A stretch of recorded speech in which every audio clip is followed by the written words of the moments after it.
누가복음 18장 1절에서 3절입니다. 예수께서 제자들에게 늘 기도하고 낙심하지 말아야 한다는 뜻으로 비유를 하나 말씀하셨다. 어느 고을에 하나님도 두려워하지 않고 사람도 존중하지 않는 한 재판관이 있었다. 그 고을에 과부가 한 사람이 있었는데 그는 그 재판관에게 줄곧 찾아가서 내 적대자에게서 내 권리를 찾아 주십시오 하고 졸랐다. 아멘. 큰일 났다고 하는 말을 듣습니다. 실망하고 좌절하고 낙심하고 있습니까? 기도마저 할 만한 힘이 없으십니까? 예배당에 나와서 모임에 참석할 만한 힘이 없으십니까? 기도는 하지만 쉽게 포기하십니까? 이 세상에는 낙심할 만한 일들이 있습니다. 자녀가 부모의 뜻대로 살지 않습니다. 그래서 자녀 문제로 낙심하고 때로는 자녀가 부모 때문에 고통을 당하기도 합니다. 남편이 속을 썩이고 아내가 속을 썩이고 대책이 없습니다. 일자리를 찾으려고 하는데 잘 되질 않습니다. 직장이 있어도 마음에 들지 않습니다. 학생이 공부를 해야 하는데 공부가 잘 되질 않습니다. 집중이 되질 않습니다. 공부하고 싶지 않습니다. 시험을 잘 쳐야 하는데 그게 잘 되질 않습니다. 병들어서 고통을 당하는데 빨리 낫지 않습니다. 체중이 많아서 줄여야 하는 사람도 있고 체중을 늘려야 하는 사람도 있습니다. 맛있는 것을 냉장고 가득 채워두고도 먹지 못하니 낙심이 됩니다.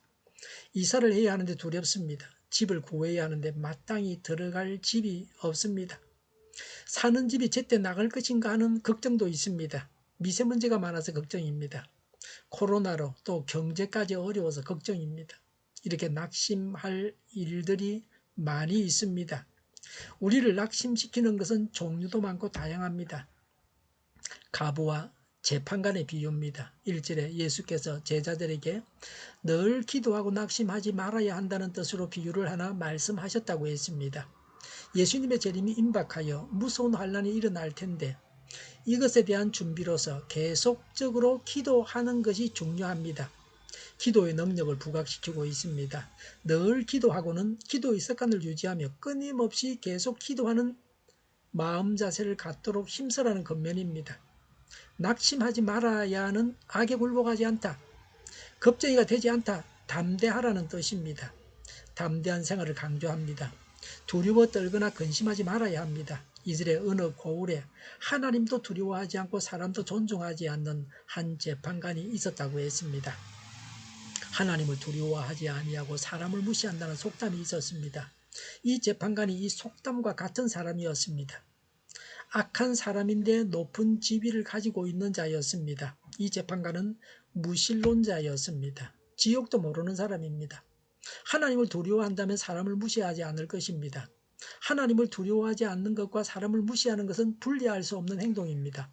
이 재판관은 사람을 사랑하지 않고 무시하고 존중하지 않았습니다. 인권을 무시했습니다. 재판관은 공정하게 판결해야 합니다. 그런데 하나님께 거역하고 백성을 무시한다면 그에게서 어떤 정의조차도 발견할 수 없을 것입니다. 이런 재판관이 있는 사회는 당연히 부패하기 마련입니다. 예수님께서 이렇게 절망적인 환경을 근거로 비유를 말씀하신 것은 기도의 능력을 더욱 구체적으로 입증하기 위한 의도에서였습니다. 3절에 그 마을에 과부가 한 사람이 있었는데 그는 그 재판관에게 줄곧 찾아가서 내 적대자에게서 내 권리를 찾아 주십시오 하고 졸랐다고 했습니다. 과부는 사회적으로 비천하고 연약하고 가난한 사람입니다.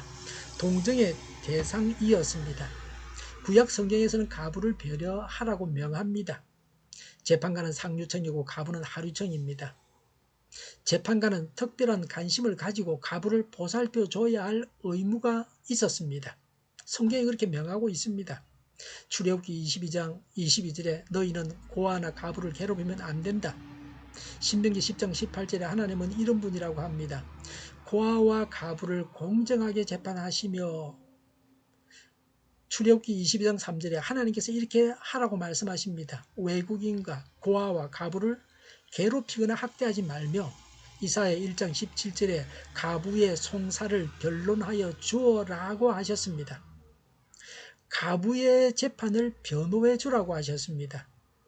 구약 성경에는 재판관은 가부를 돌봐줘야 한다고 했습니다.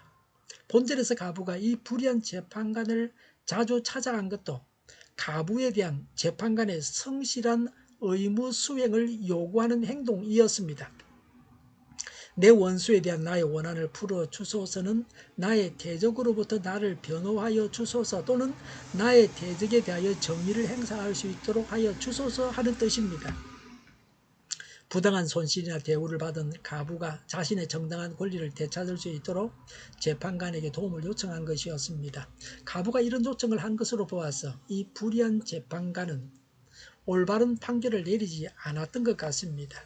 우리는 예수님의 말씀대로 언제나 끈질기게 기도하고 낙심하지 말아야 합니다. 기도하겠습니다.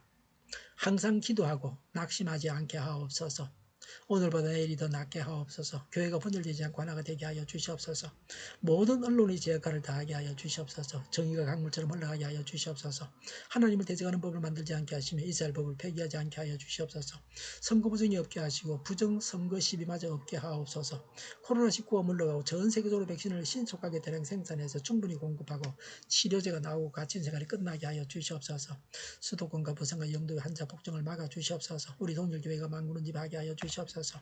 예수 이름으로 명하노니 모든 병만은 물러가고 몸의 모든 부분들은 온전하게 될지어다. 신유의 기적을 베푸셔서 지금도 저희의 질병을 고쳐 주시옵소서. 코로나를 진행하는 모든 자들을 고치시고 온전케 하여 주시옵소서. 저희와 교회와 이 나라의 민족을 불쌍히 여겨 주시옵소서. 잘못된 것을 제거해서 성결하게 하여 주시옵소서. 교회와 나라의 지도자 복을 허락하여 주시옵소서. 하나님께서 기뻐하시는 교회와 나라가 되게 하여 주시옵소서. 늘 맑은 공기를 마실 수 있게 하여 주시옵소서. 공부하는 학생들에게 지혜를 다하셔서 앞서가게 하시며 합교의 영광을 누리게 하여 주시옵소서. 오늘도 하나님 안에서 차고 넘치는 삶, 복된 삶을 살게 하여 주시옵소서. 감사와 찬양을 주님께 돌려드리며 예수님의 이름으로 기도하옵나이다. 아멘.